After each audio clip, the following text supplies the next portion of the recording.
You are listening to the Wealth Formula Podcast with Buck Joffrey. Get ready to change your life. Welcome, everybody. This is Buck Joffrey with Wealth Formula Podcast, or I shall say, the Wealth Formula Podcast. Today, before I get started, I want to point out something. We're on episode number 96 here today, and what I'd like to do is have episode number 100, which, if you do the math, is just a few weeks from now, be really an episode about you. And what do I mean by that? Well, what I'd like you to do is go to wealthformula.com and hit the SpeakPipe button. There's a feature on there called SpeakPipe. And I'd like you to tell me what your favorite things in the show were this week, what you enjoyed, what things that you learned, and if the show has played any significant part in your life in the last year or so. That would be great. You can also use it to ask questions, as you know, and we could play some of those things as well. But it would be great to have your voices along with mine as a way to celebrate episode number 100. And whatever you do, make sure you do that. Otherwise, I'm not going to have a show 100. I'll just skip to show 101.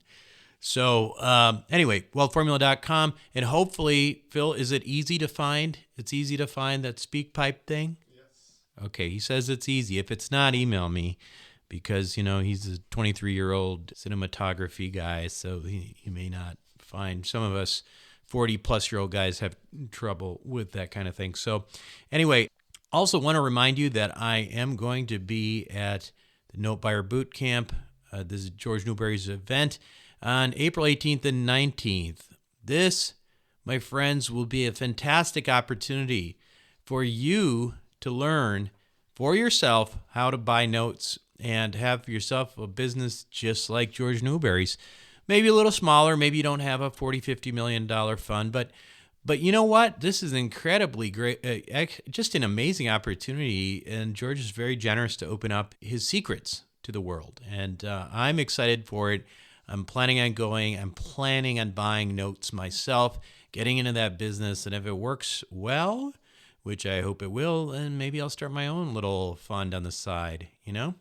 Anyway, I won't do it for $100 a pop like George does. Then you have to be like Mother Teresa to do that. But at any rate, check it out. We'll have an event there while I'm there in Chicago, April 18th and 19th, Note Buyer Boot Camp. Go to wealthformula.com and get a $200 off coupon there. I think there's some kind of code or something you put in and you can get some money off. Also on wealthformula.com, as you know, definitely try to get on the email list. Simply subscribe to the weekly wealth widget or download a copy of my book, 7 Secrets of Eternal Wealth, and that will be yours for free in PDF format. So it doesn't really cost me anything. But number one bestseller, 7 Secrets of Eternal Wealth. You can also get that simply by texting 44222 and type Wealth Formula, one word. Now, in terms of today's show, let me just provide this commentary to start. I don't even watch the nightly news anymore, right? I barely know what's going on, because you see what's happened is that the advent of this so-called 24-hour news cycle combined with our reality television culture has changed what used to be what we called the news really into just entertainment. The fundamental problem with this juxtaposition of news and entertainment, in my opinion, is that something that was supposed to be unbiased, just facts really, right? Now it has to have some kind of an angle. It always has to have an angle. Plain old facts just aren't that interesting anymore. They have to be layered in commentary, commentary that sells, right? I mean, after all, when you're out there today and you're watching the news, think of the role of the so-called pundit, right? Who are these people? They're like professional pundits, right? They go on shows just to argue with each other with diametrically opposed views. I mean, that is just created for the purpose of creating controversy. That didn't exist when I was a kid. You didn't have professional pundits. They were either experts on something or they weren't. They weren't, like some talking head for the right or talking head for the left. It's just ridiculous. The reality is that again, plain old facts just aren't interesting anymore. And the reality television culture that we live in dictates that anything on TV has to, in some way or another, be controversial. Because if it's not controversial, it's not at all interesting. Think about it. Why do people watch reality TV anyway? Well, they watch it because there's drama. We love to watch a car wreck, right? I mean, that's really what these things are. And as long as we don't, we're out of harm's way, we love to watch a car wreck. Reality television allows for these, dramatic stories of love, hate, betrayal, craziness. And that's what makes it addictive. Facts, unfortunately, are not addictive at all, right? They're kind of boring. And the irony of the times we live in is that reality TV culture has created a world in which there is, in fact, no real reality. I mean, you see this at the highest level, in the highest offices in the land. I mean, Donald Trump, he says everything that is not favorable to him is fake news. Now, to be clear, I'm not getting on Trump's case. I mean, I'm sure he doesn't get the benefit of the doubt from the press. I'm quite sure of that. But does that mean we throw out the baby with the bathwater? In other words, does that mean that all news is fake? And if it is all fake, what do we have left to believe? Listen, this is, again, not really meant to be written as a political piece at all. I will say that I'm a guy with a strong libertarian sense. I have a civil liberties to the extent that people do what they want to do, but I also don't want government to get involved with big government and tax the heck out of me either. I mean, so I am a fiscal conservative for sure, but I also, don't really care what anybody else does with their body or their time and their, the rest of the stuff. So my point is, I'm not here to cast aspersions on politicians because anybody I would really be really excited to see in office probably will never get there because a libertarian candidate, it's probably not going to happen anytime soon in mainstream politics. I just think, though, that we need to return to a fact-based society. Now, that sounds like so basic, right? But if we can't at least establish the facts, then how can we ever make meaningful decisions about our future? I mean, this is a big problem. This kind of discourse is probably no more important in any topic than we see on climate change, right? Because this is something that the climate's changing. It is changing. You don't have to be a scientist to even see it. I mean, we've got so many, we're having 1,000-year floods like every year now. I mean, that's not normal, right? And again, a few weeks ago, I had on Alex Epstein, who is the author of The Moral Case for Fossil Fuels. And a lot of people out there were ecstatic about that because they thought I was somehow condoning fossil fuels, which I'm not. In fact, but I've invested in fossil fuels, so I'm not saying it's bad either. And some of you were really unhappy with me, and they didn't like the fact that I gave him a voice. In reality, I just wanted to hear his perspective and try to understand some facts, right? When you go back to the show, regardless of what Alex actually believes, he didn't actually say that climate change is not real. He didn't say that. His thesis was actually whether or not fossil fuels are good for humanity. He also, didn't say that alternative fuels were bad, right? I mean, listen, folks, we should just be out there trying to get facts. We should be trying to understand what's reality and make our own decisions. There's no reason to get super excited one way or another. But people got energized on both sides, and they got fired up. And it was almost like all of a sudden I had a reality TV show or a reality podcast on my hands, and that was not my intention. Anyway, like I said, I'm a facts guy, and that's all I'm after. And my guest today is a pretty hardcore alternative energy guy. And I know some of you had requested that because of the fact that I had on Alex. So I wanted to make sure I did get somebody on there who represented this. But this is a guy who is, he's an alternative energy guy, but he also managed to keep a significant level of rationality about him. And I don't think he's not a guy. He's a guy who appreciates facts, basically.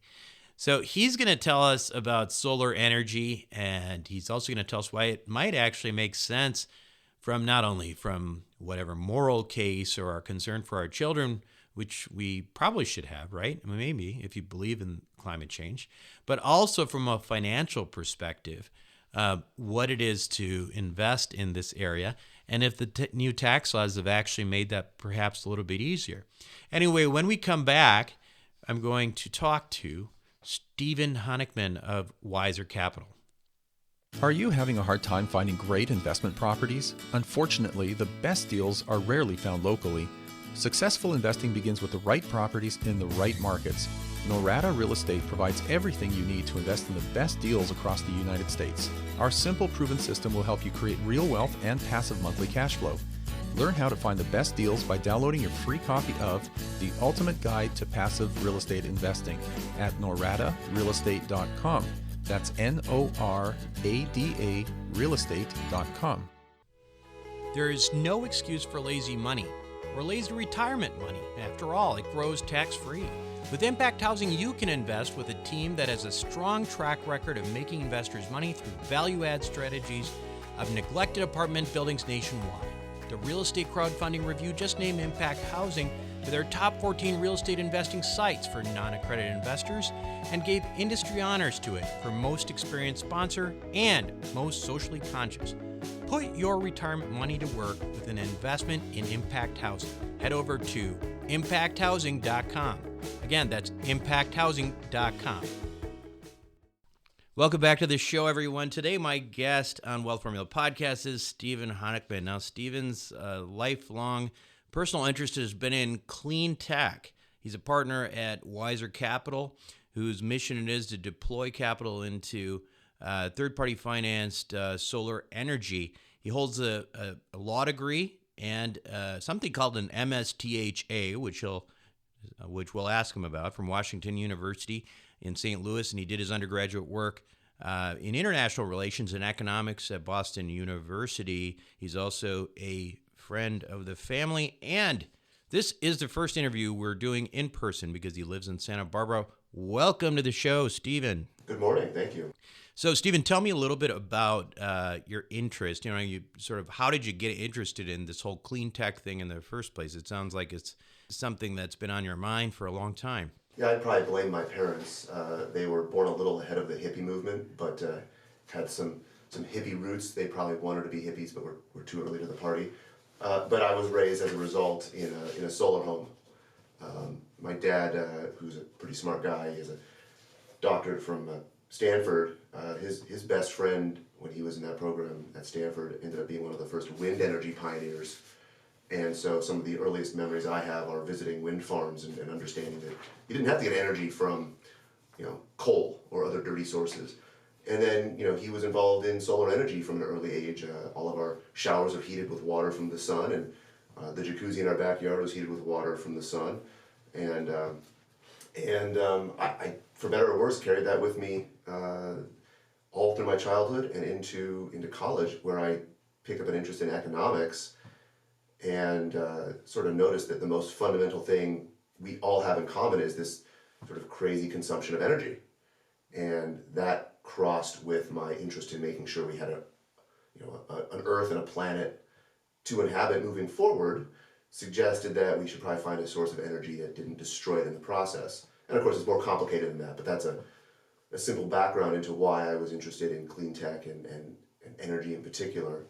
And then when I went to law school and realized I didn't want to sort of have a traditional legal career, I ended up heading down to the engineering department at WashU and came across I had a wild-eyed moment of, there was this degree called a Master's of Science in Technology and Human Affairs. That's what those letters were all about. MSTHA, yeah, it's a sort of a poorly named degree, but in essence it was a chance to do an analysis or a survey of technologies. I got to choose one that I liked, and then I had to figure out how to analyze it to see if it was commercially viable. So it's more like a technology assessment degree than a silly, THA. I don't know why they came up with that, but technology is obviously technology, and human affairs is humans use technology. So that's the background of that. Yeah.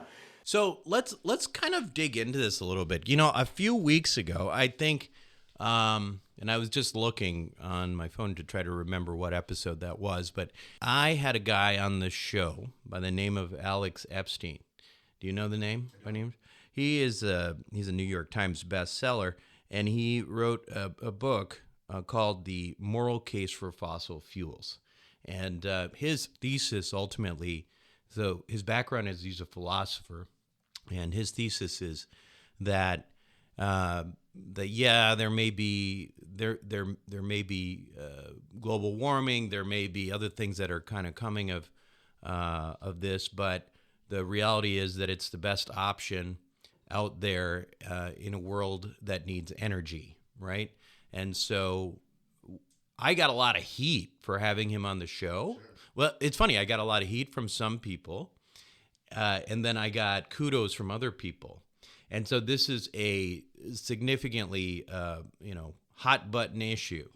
It's polarizing. But for me, I'm very pragmatic about this. First of all, obviously, I am data driven, and I really want to know what's real and what's not.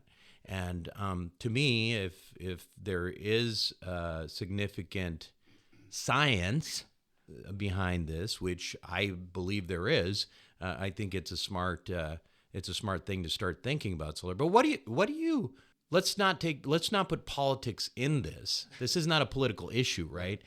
Tell me the science behind this, because if the idea behind Alex Epstein, his argument is that, the science is there, but it doesn't say what everybody's saying it says.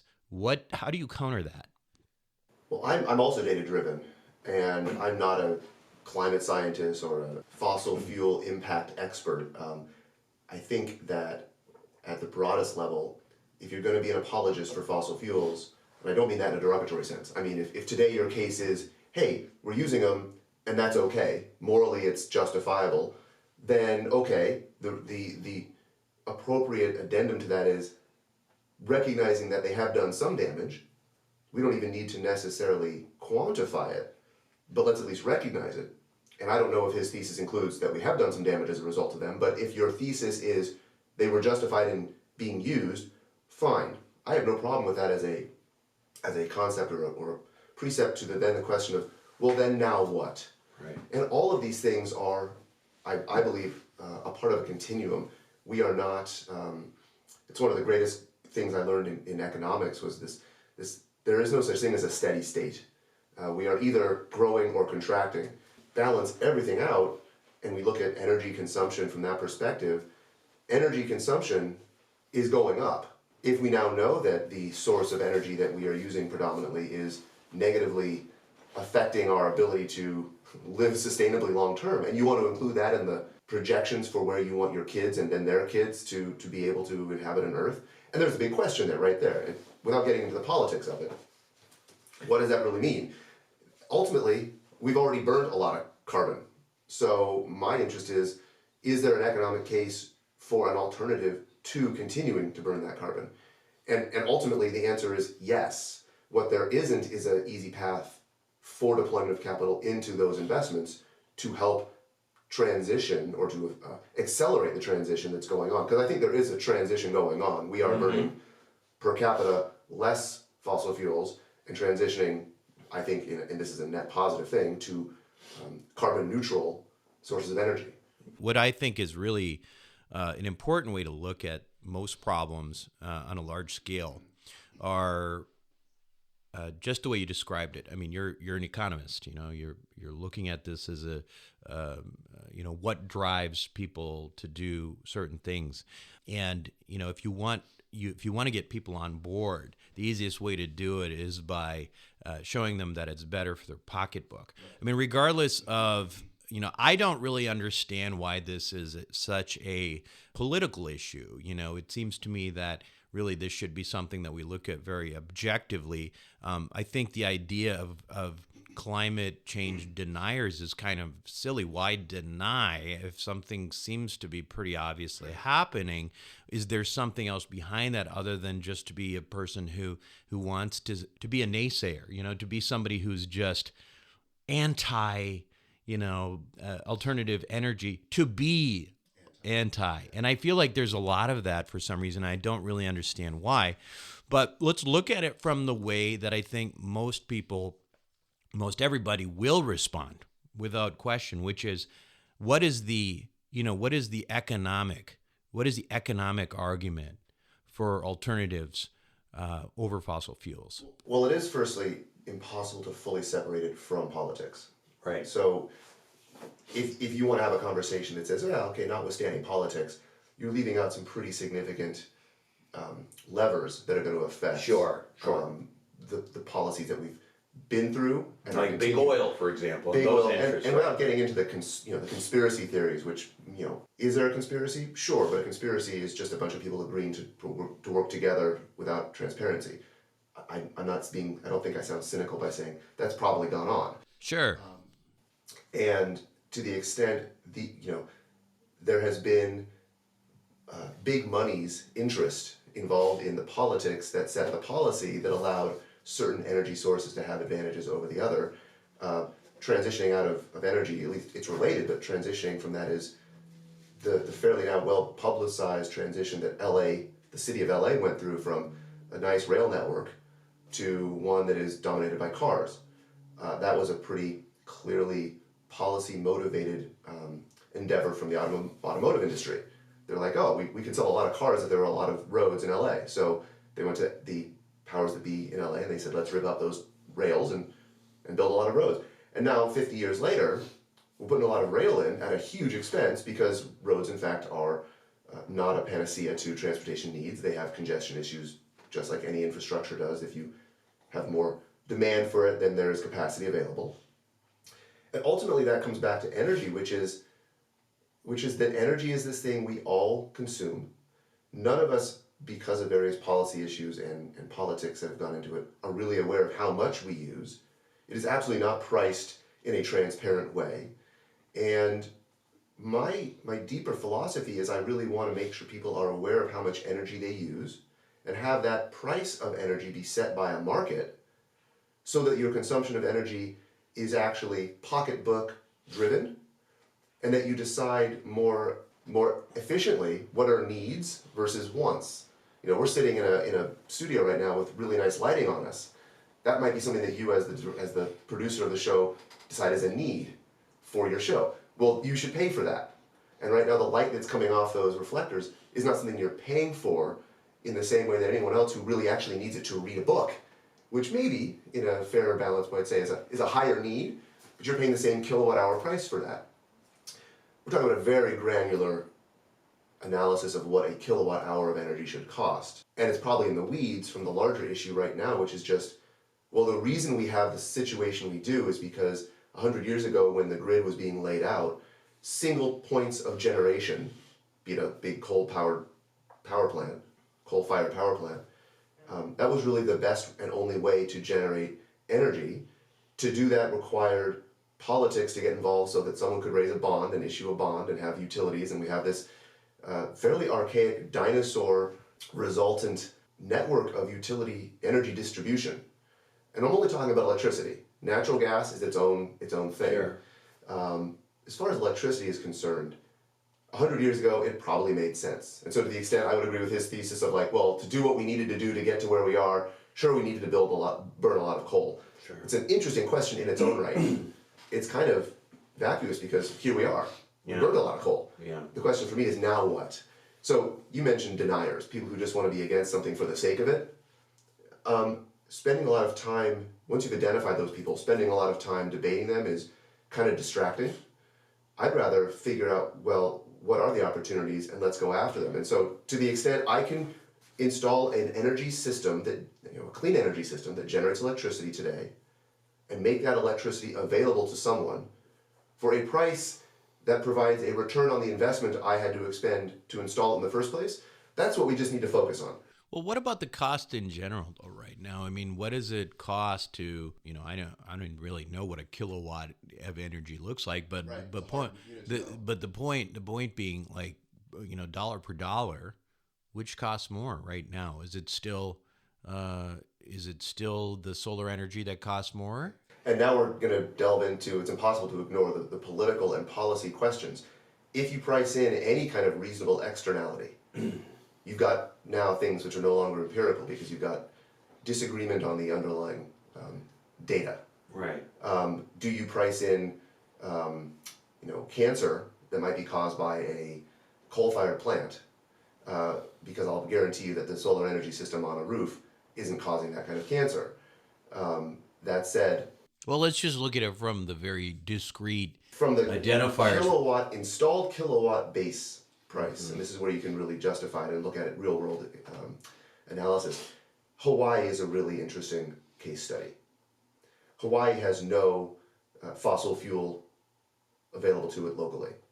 So all of the energy they've ever generated on the islands from fossil fuels was imported. Mm-hmm. Well, there's an externality which Wyoming doesn't have to worry about because they're digging it out of the ground in Wyoming. But you got to transport it to Hawaii. Well, that price gets added on to getting it there, and they have a resultant cost of energy per kilowatt hour that's in the 30 to 40, 50 cents a kilowatt hour range, depending on your. And how does that? What does that mean? We in California here we pay at a house 12 to 15 cents a kilowatt hour. Mm-hmm. So 4 times easily. Solar. And this is the other question that you have to worry about in these analyses, solar is very long-lived asset.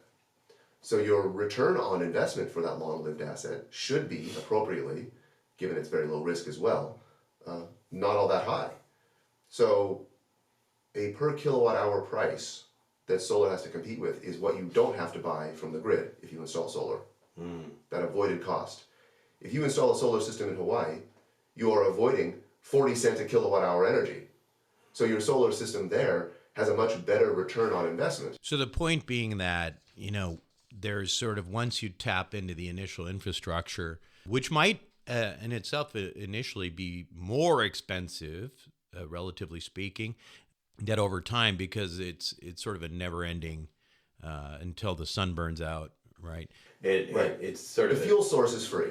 The fuel source is free. And you don't escape economy of scale.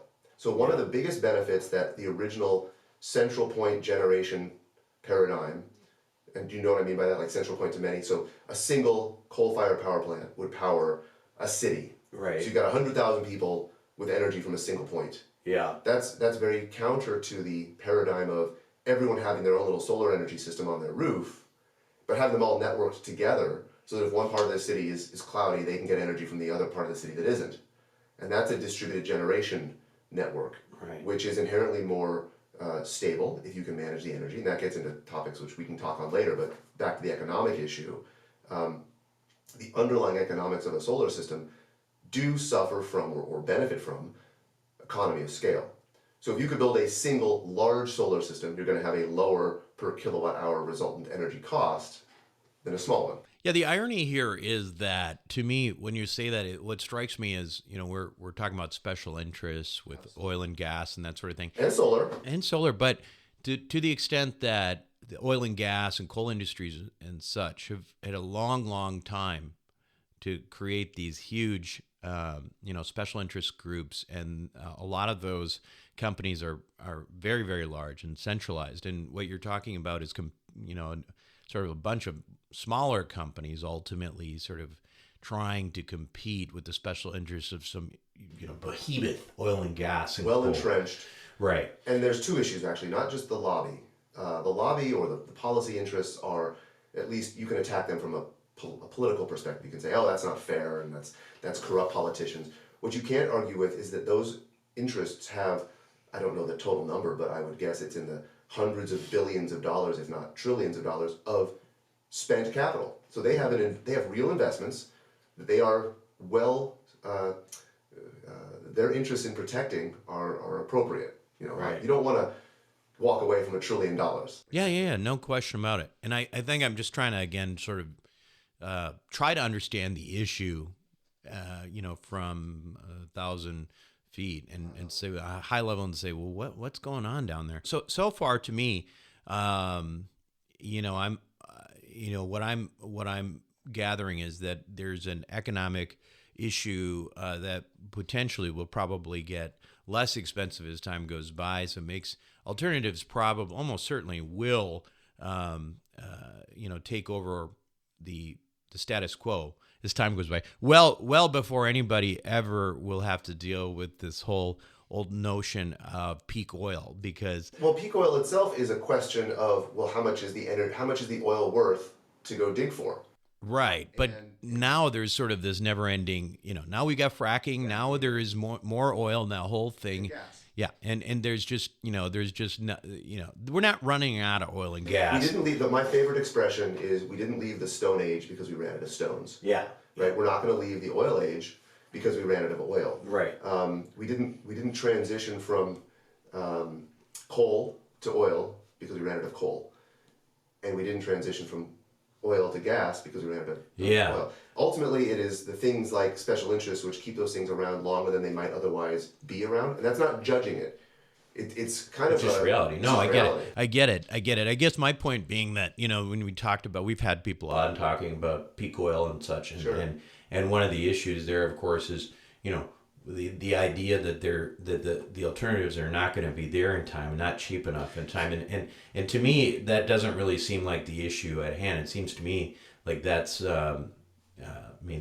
that's a pretty easy, not easy transition, but the reason is not going to be that we don't have the infrastructure for alternatives before we run out of oil. That's not going to be the case. It is a more complicated and multivariant issue. And it isn't just that we're going to run out of a fuel source. It's that the alternatives that we have to that fuel source actually require a different paradigm of distribution. Mm-hmm. So it's not just, I'm going to burn coal instead of wood or oil instead of coal. It's, if I'm going to use the sun or wind, for that matter, or geothermal, choose your energy source, you suddenly need a different distribution network, which brings with it not just the political entrenched policy issues of like, why do utilities have monopolies to sell energy, which is a huge issue and one of my passions. Mm-hmm. But what is the right way to pay for and price energy? Because if you're making energy on your roof and someone down the street would like to use that energy, today they can't access it. It's not available to them. Legally, it is not legal for you to sell that energy to them unless you are a utility. So if you make energy you can't sell directly to, but you can sell to utilities. Yeah. In some states, utilities are required to allow that energy to be put onto their grid for their distribution. It's interesting because there are some, there's at least one blockchain project, I can't remember what it's called, but there's at least one blockchain project which is designed to have it so that energy producers can sell directly. Did I send that to you? I think I told you about it initially, but I don't. There are a couple. So blockchain, as a total aside to energy, is one of these enabling transitional technologies, which, let me take a pause for a second. One of my favorite futurists is a guy named Tony Seba. And he's got a book out, I'll plug his book, whatever, it's a great book. What Tony Seba does is synthesize energy storage, energy generation, and he doesn't care about renewables or not. He's not a renewable wonk. He's not trying to say solar is better. He's just saying, look at the changing dynamics. And the smart car, solar, and network effects, the benefits of a network, are transitional and, more importantly, are disruptive. And I don't even want to spend a lot of time talking about what he says, except when he presents it in a way which people who know the space would say, oh, I already know that. What he manages to do is synthesize the fact that if you think about solar in a silo, it's not the full solution. Yeah. Solar on its own is not the solution. Tesla is a great company, fantastic cars, but batteries are themselves not the solution. Right. But solar plus storage, suddenly you have the underlying technology necessary for a solution, except you're still now running into economies of scale and, more importantly, transactional efficiency. Now you bring into that the network of two solar systems with batteries that are connected and that can work off of each other, multiply that by n number of solar systems and batteries. How do you manage that? Well, blockchain is the potential answer. So I'm very interested in blockchain technologies as they are able to be applied to helping transition to this new paradigm. Because one thing that utilities are not set up to do is, and they're not, by design, they're not technology companies. Yeah. And yet blockchain is clearly a technology heavy. Well, to the extent that I think that that blockchain is going to, or distributed ledger technology in general, is going to make a lot of these things more efficient. I mean, I'm a huge believer in that. I just recently, I don't know that I don't think I can say it yet because it was in a private group, but there was another industry that just got hit with blockchain efficiency that's going to make some people a lot of money. But so it happens. Now, what I will let me shift here a little bit. First of all, why solar? Why is solar better than geothermal or wind or anything, like, just, for somebody who doesn't really know that much? My interest in solar is independent of the fact that I was raised in a solar home. Yeah. I came to it sort of as a dispassionate, objective analysis of the alternative technologies that were a part of the solution. It is not the only solution. I like solar, though, because it has no moving parts, so there's very low maintenance. The sun is fairly predictable. Even if you're in a cloudy situation, the clouds will part.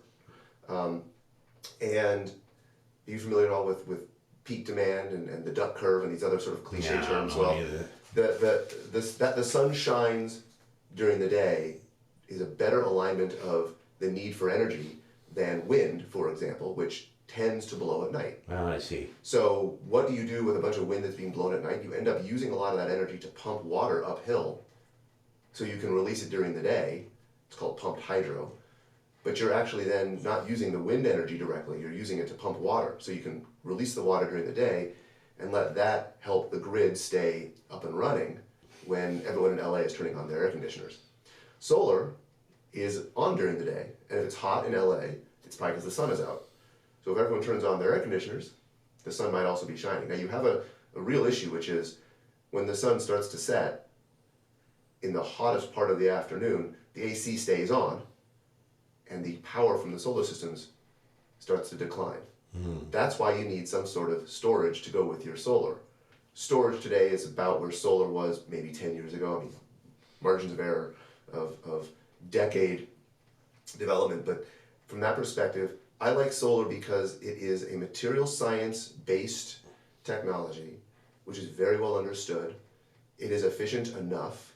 Betamax might have been better than VHS, but VHS was good enough to dominate. Solar, there are better technologies, more efficient technologies within solar, but flat plate silicon is probably good enough to provide all the energy we need for this sort of, futuristic self-generation and storage paradigm that I want to help come to pass. Wind is great, but it's got moving parts. So you need someone to go out there and lubricate the thing. Right. Geothermal is great. I haven't seen any studies that suggest we're going to run out of the heat from the Earth's core anytime soon. So if you've got, Iceland, I think we were talking about Iceland's recent use of geothermal to become they're using more energy now to mine Bitcoin than their own electricity consumption. Yeah. And it's because it's really, really inexpensive. Right. Geothermal, once you've dug that hole, just let steam out. If you have steam, you can turn a turbine and make energy really cheap. Solar doesn't even have a turbine. It just makes energy directly from the sun. So it's solid state. Right. So let's talk a little bit about, so we've talked a little bit about the realities of alternatives versus, dirty, quote unquote, dirtier fuels, and then we've talked a little bit about the, the benefits of the various kinds. Let's shift kind of on a more granular level, because at the end of the day, this is there's an audience here who's a lot of investors, and particularly people who are investing in private placements, et cetera. One of the things that I find very fascinating about when you and I talked about this, because I had an interest in potentially investing in something that you were doing, was that there are differences in the way that investments in solar energy are treated for the tax code between that and oil and gas, which is obviously extremely favorable. And maybe start with just, outlining what those differences are. And then, at a very high level, it's at a very high level, the differences are exactly where politics and policy intersect with special interests. Right. There is no question that if you're honest about energy, you will see that it is heavily tax incentivized. Sure. Regardless of the type. Yeah. And I come across people all the time who say, "Oh, solar is a total, it's subsidized by the government, and so therefore the economics aren't real." And I don't even know where to begin unless you say, are you willing to have an apples to apples comparison with the subsidies in oil and gas and nuclear gas?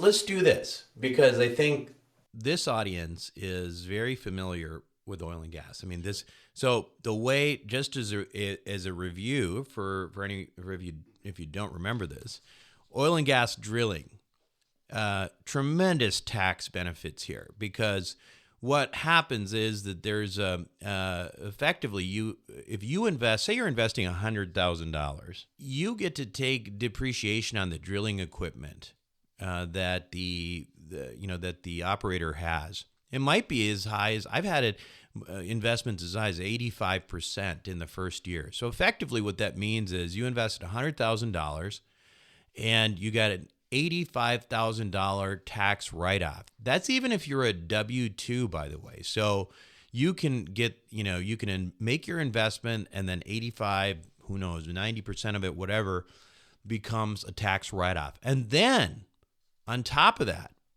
when you start getting, well, I should say if and when, because drilling is part of the issue, is that you may not see that again. But so right away, though, you've got the tax equivalent of maybe a 30 to 40% return on investment in the first year just because of the tax savings. But then you start getting cash flow. And the cash flow itself has additional tax advantages.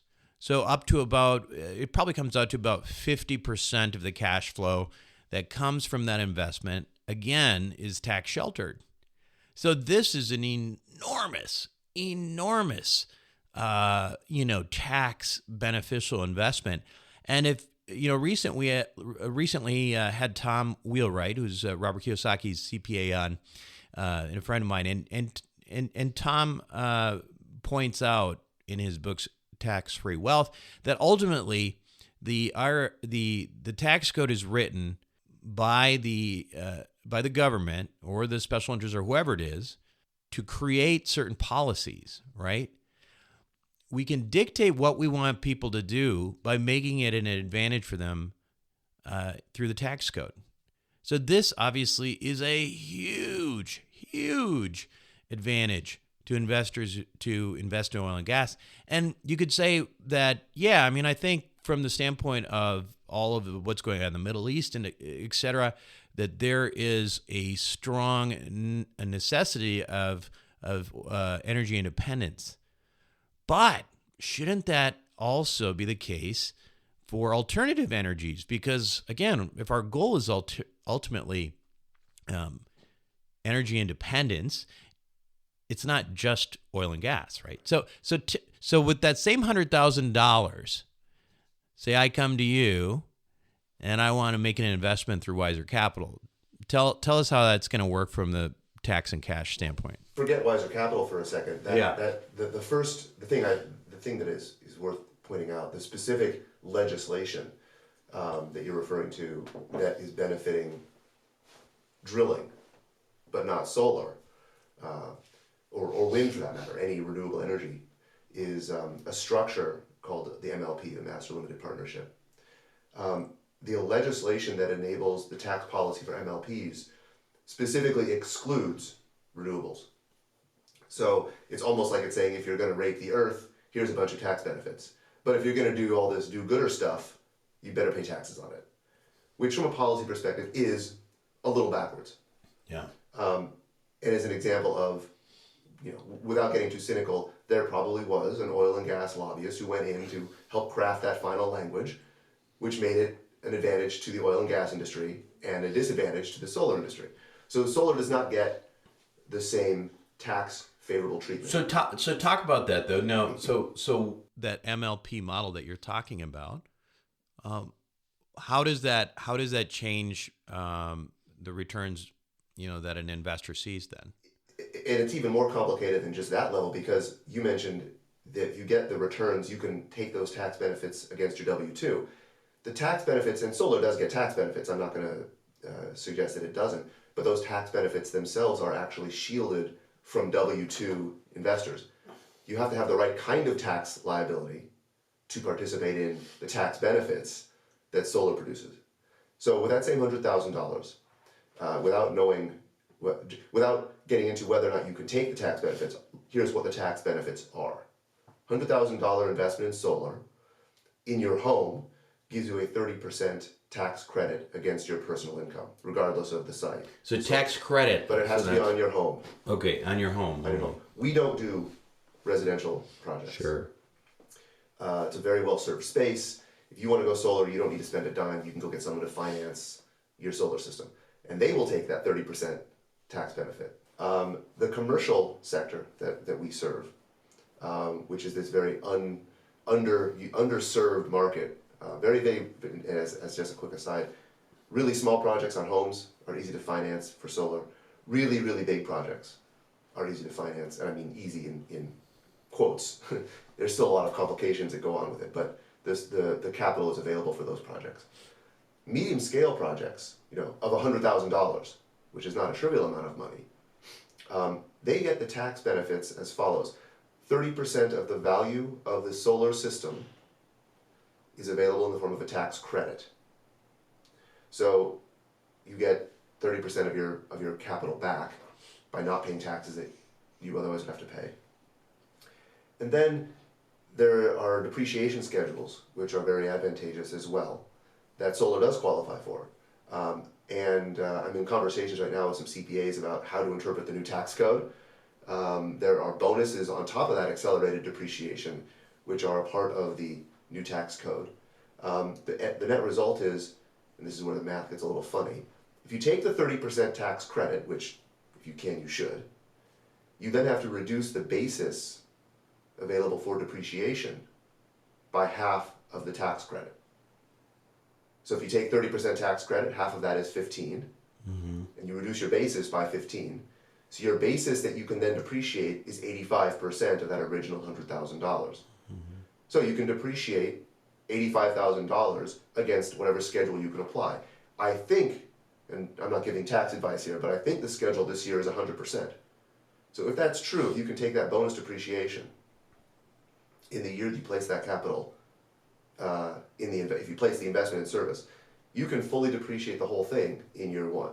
Yeah. What you're left with then is a fully depreciated asset that is just going to start producing cash flow.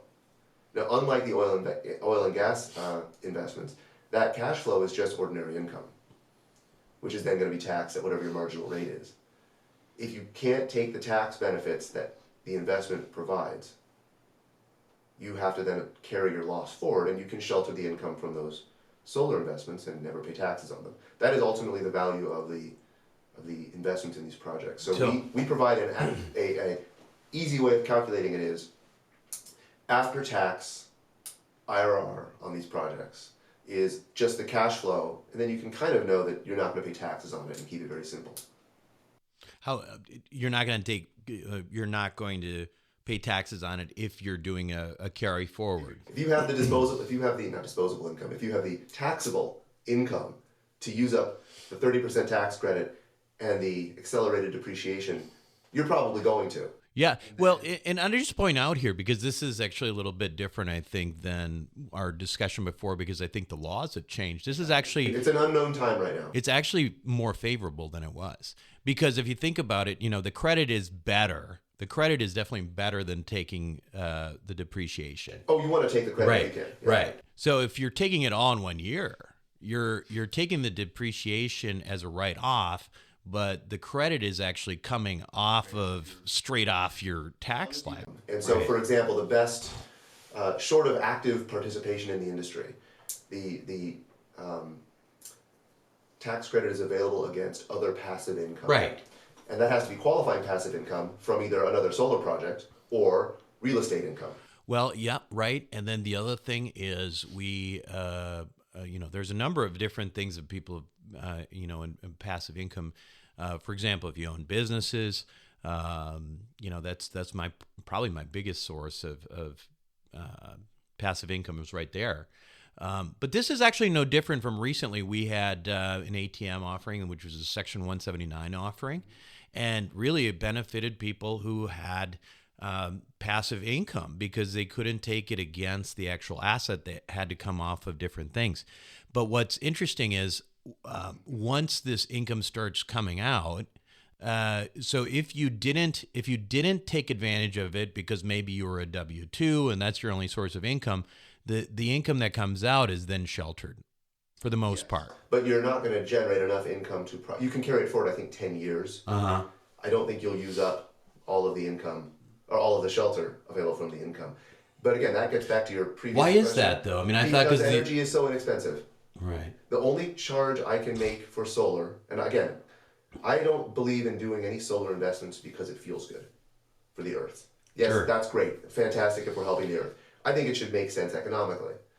If you can buy energy for 4 cents a kilowatt hour in Wyoming, I can't sell you energy from a solar system at a cost of money that will make sense for any of the participants. So I want to make this as concrete as possible for people who are trying to think about whether this makes sense for them. So let me ask you. Okay, I'm an investor. I come to you and I say, Stephen, I've got $100,000 to deploy, and I want to do this in two different scenarios. Okay, so first, I've got plenty of passive income. Tell me what my pro forma might look like, and I'm not asking you to give me guaranteed numbers or anything like that. Your mileage may vary, but again, sort of typical project. Sure. All right, I've got passive income. So I want to take all these losses. So let's just assume that I'm going to be able to write off that entire investment the first year. Don't add that though to my returns. What are my returns, cash on cash after that? And ultimately it comes down to how much can you sell the energy for? Right. So my underlying interest in this is that my thesis is energy is the least elastic commodity there is. You're going to buy electricity. Mm-hmm. And if you don't, especially if you're a business, your business is going to suffer. Sure. So I'm willing to make that bet that you're going to buy energy. Okay. If I can sell you that energy for less than you would buy it from the grid, even better. Now, if you stop buying it from me because you default and you still need energy, you're going to spend more from the grid. Yeah. So you've got a built-in default penalty. All right, I got it. But I'm an investor. Tell me what the numbers I'm only saying that to the extent you're going to get that return. Yeah. So right away, the risk to that investment is much, much lower than the returns I'm about to tell you about really would support from alternative investments. Got it. I always like doing the math because it keeps it honest. $100,000 might buy you a 50 kilowatt solar system. That 50 kilowatt solar system would probably produce 75,000 kilowatt hours a year. If you sell each kilowatt hour, and this is the key part, because the solar energy is worthless unless you're selling it. If you sell each of those kilowatt hours for 10 cents a kilowatt hour, you're going to generate $7,500 a year. Okay. Let's do the quick math check. Did I get that right? 10 cents times 75,000. So it's 7.5%. 7.5% return. So to me, this is really actually better than I even thought. I'm glad I'm talking to you about it. Well, that's assuming you can get the 10 cents. Okay. And remember, you're going to negotiate this contract with someone who's going to want to spend as little as possible. And if they're already buying their energy for 7 cents, why would they do that? So it depends on what state you're doing this in. Hawaii, all right, where they're buying energy for 40 cents, you could sell your energy for, I've got projects there that sell energy for 25 cents a kilowatt hour. Okay, so now if you have something that's 25 cents, now what's the return on that? That's pretty good, right? That's 2.5 times the 7.5% that you just talked about. Right. Now that said, that same solar system cost more to install there. Right. So this is not... Okay, so how much does something like that cost? And that's also a moving target. Solar in Hawaii is actually one of the more challenging states to do it in right now, even though the economics are so attractive, and that's because the solar energy systems have become so widespread that the grid is actually suffering from, and this is something that the naysayers love to point to, but solar is not a dependable resource. It only works when the sun shines, and the grid, which needs to be a dependable infrastructural attribute, is is put at risk when you have solar above a certain level on it. The managers of the grid have a hard time managing the grid with a lot of solar. So in Hawaii, I don't even know, I've stopped doing work in Hawaii because of this. I don't know what today's status is. Okay. But it's hard to put a solar system. What do you tell an investor, though? I mean, I'm coming at you, and, I've got 700 people who are in this accredited investor group. Right. If they wanted to put money to work, and this is really why MLPs became an issue. I would love to have put together an MLP. In fact, I sent a petition to the White House, many years ago, and to try and get them to adjust the MLP. There were attempts to do it. Senator Coons was trying to do it.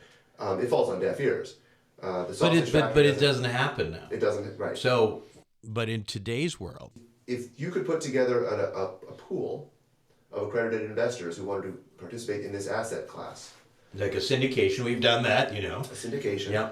then you can go probably drive 7.5%, 8% after cash on cash returns with the right economics in the building of the solar system for as little as possible, which is something we're pretty good at doing, and the selling of energy for as much as possible, but not more than they could buy the energy from. And when you say, by the way, this was not a setup. He's bringing this up. When you say through a syndication, is that because you would need to have a project of substance? You need to raise you need to have $3-4 million in capital or something like that in order to get a project that would allow you to get that kind of leverage. As a bit of background, the reason the middle market, these medium scale commercial projects aren't well served is because they're hard to underwrite. Your typical medium scale commercial enterprise does not have a FICO score like a homeowner does, but it also doesn't have a public bond rating. So what Wiser Capital does is actually assigns an underwriting score, the Wiser Solar Asset Rating. And so what we are set up to do is quickly underwrite projects. And the market is still very challenging to find projects. The sales cycle is still very long. So if you want to invest in this, you'd say, where would you start? And I'd say, well, come to us. We'll help you. Tell us you're interested in this, and we'll help you put your money to work. Yeah. Once you've found the project and you know what your returns are, now you have to go get the system built. And that means interfacing with the construction trades that build these systems. And they are margin driven. So they want to do as little work as possible for as much money as possible. Don't we all? But So you guys, that's what you guys do, right? We do that whole thing, yeah. And then finally, putting the transaction together is not trivial. And there's if you want me to go into this, there's a couple specific pieces of the transaction. One, the term of art is a power purchase agreement, a PPA. And that's a long-term contract that basically is what it sounds like. It's a power purchase agreement between the owner of the solar system and the entity where that solar system is installed to buy the energy that solar system generates. And that's perfect for a commercial enterprise that doesn't want to own a solar system, because why would they put their capital into a solar system? They make widgets. They should invest in more widget manufacturing. They need energy, and they want to hedge against future cost escalations and maybe save marketing. We get green energy, whatever, that's up to them. Really what they want is a predictable cost of energy that's generated on site. So they sign a PPA, a power purchase agreement, for X numbers of cents per kilowatt hour. And then I make sure that solar system that gets installed will produce those kilowatt hours. And then once the operations begin and you start generating energy, it's a monthly billing system that looks a lot like collecting rent from a real estate property. You sell energy, you monitor, it's all digitally monitored and online access. The host, that's what we call the entity that's buying the power, the host can see to make sure that the system is working as it should. And they get a bill from us for the energy that we sold them. It's pretty cool. Well, particularly for people who do have a lot of passive income, this is something that it certainly might be worth taking a look at. It actually, to be quite frank, it's actually better than I than I thought it would be. Because the thing with oil and gas that sort of drives me crazy is that I have invested in oil and gas for tax purposes in the past, but I don't anymore for the most part because I put the money in and I never see any returns. And I know the companies who have a good reputation, etc., But the reality is that this drilling is a high risk thing, and then on top of that, the price of oil is really not conducive to profit. So if you're looking at this differently now, if you do have a lot of potential passive income that you want sheltered, now this is a great opportunity because what you're looking at there is being able to offset that income and take the depreciation and the credits, and then have a much more reliable and conservative, flow of cash flow after that, right? It's not one of those things where you've got, you're going to just bury your money into this and maybe if you get a few bucks later in a few years that you're happy about, because that's the way I feel about oil and gas. This is like, okay, if you've got the ability to do it with passive income, which I know a number of listeners here do, this is a really good opportunity. So, Stephen, if people want to get if people are interested in this and want to talk to you about it more, how do they reach you? The best way is probably via email, and my contact information is available on our website, wisercapital.com. We'll have that all in the show notes as well. So, I to the extent it's related to a specific investment, my email is sch@wisercapital.com. If people have interest in things outside of solar specifically, sch@etachase.com, ETACHASE. That's my personal direction where things outside of Wiser Capital specifically get sent. Fantastic. Stephen, thanks for being on Wealth Formula Podcast today. Thanks for having me. We'll be right back. What do the Rothschilds, the Romneys, and the billionaire hedge fund managers know that you don't about growing and protecting wealth? As you might imagine, the wealthy have a few tricks up their sleeves. One strategy allows you to grow wealth tax-free at a compounding rate with no volatility. It protects your money from creditors and lawsuits, and it lets you invest the same money in two different places at the same time. How about that for amplifying wealth? To learn more, go to wealthformulabanking.com. Again, that's wealthformulabanking.com. Hey, it's Buck Joffrey. You know how I feel about the stock market. So what would it take for me to invest in the S&P 500? Well, you'd have to minimize fees. You'd have to give me most of the upside of the market and none of the downside. That's right, I don't like losing money. You'd have to let me leverage my gains so that I could amplify my returns, and you'd have to let my money grow tax-free. Think I'm crazy, right? Guess what? I found a strategy that does exactly this and more. It's called Velocity Plus, and it's available to you if you make at least $100,000 per year. To learn more about this life-changing and mind-boggling strategy, go to wealthformulabanking.com. Again, that's wealthformulabanking.com. Okay, welcome back to the show, everyone. Hopefully that was a fair and balanced interview. I think it was. We just basically talked about the facts, right? And it was also talking about the opportunity to invest. So if you want to, hit up Stephen for some possible ways to invest in alternatives, make sure you do that. I want to remind you again about once again before we leave about our 100th show coming up. Make sure that you go to wealthformula.com. Leave your comments, good or bad. I just won't play the bad ones, and I'll play the good ones on the show. I'm just kidding. If you have bad stuff to say, I'll play that too. All right. Just tell me what your favorite episodes of the year were. Tell me what you liked about them. Tell me what Wealth Formula podcast does for you. This will be really exciting. I want to share that a special show with you, so make sure you do that. Hey, by the way, if you're interested and you subscribe, is that what you do? You subscribe to Spotify? If you're on Spotify, Wealth Formula Podcast is now on Spotify as well. Now, I don't actually use Spotify. I don't know very much about it. But according to Phil, my media guy, I'm the only one on the planet who does not. So hopefully this will be of use to you, and you might be able to find Wealth Formula Podcast in more than one place. So Spotify. That's all I've got for this week. This is Buck Joffrey with Wealth Formula Podcast, signing off.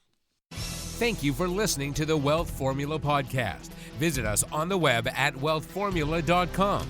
The information contained in this podcast are opinions, not fact. As always, consult your own financial team before making any investment. See you next time.